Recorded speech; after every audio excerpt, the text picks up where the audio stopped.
মহাভারতের কিছু চরিত্র আজও মানুষের মনে রহস্যের ছাপ রেখে গেছে। তাদের মধ্যে একজন হলেন অশ্বত্থামা, যাকে অমরতার অভিশাপ দেওয়া হয়েছিল। আর এই অভিশাপের কারণেই অশ্বত্থামা এখনও পৃথিবীতে জীবিত আছেন।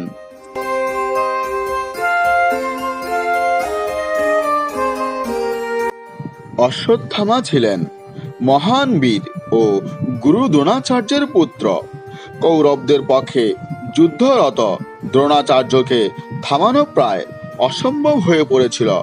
তখন পাণ্ডবরা তার কাছে একটি মিথ্যে খবর ছড়ায় যে অশ্বত্থামা নিহত হয়েছে। এই সংবাদে ভেঙে পড়েন দ্রোণাচার্য, আর এই সুযোগকে কাজে লাগিয়েই ধৃষ্টদ্যুম্ন তাকে বধ করেন।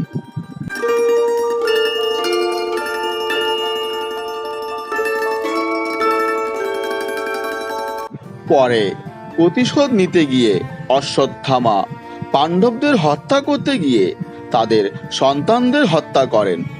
এই প্রতারণার কারণে ভগবান শ্রীকৃষ্ণ তাকে অভিশাপ দেন ও তার কপালে একটি অনন্ত ক্ষত তৈরি করে দেন এবং বলেন যে পৃথিবীতে কোনো চিকিৎসকেই সেই ক্ষত সারাতে পারবে না।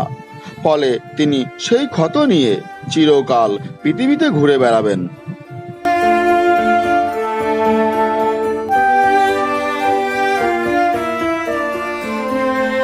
শুধু ভারতে নয়, অন্যান্য প্রাচীন সভ্যতাতেও অশ্বত্থামার মতো এক ব্যক্তির উল্লেখ রয়েছে।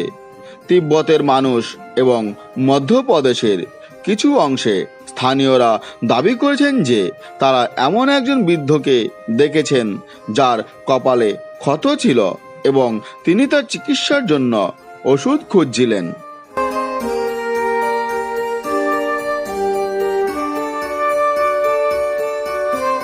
স্বভাবতই এই বিভিন্ন স্থানে এই ধরনের সাক্ষ্য মানুষকে ভাবায় যে অশ্বত্থামা কি আসলেই অমর, নাকি এগুলি নিছকই কোনো গল্প কথা।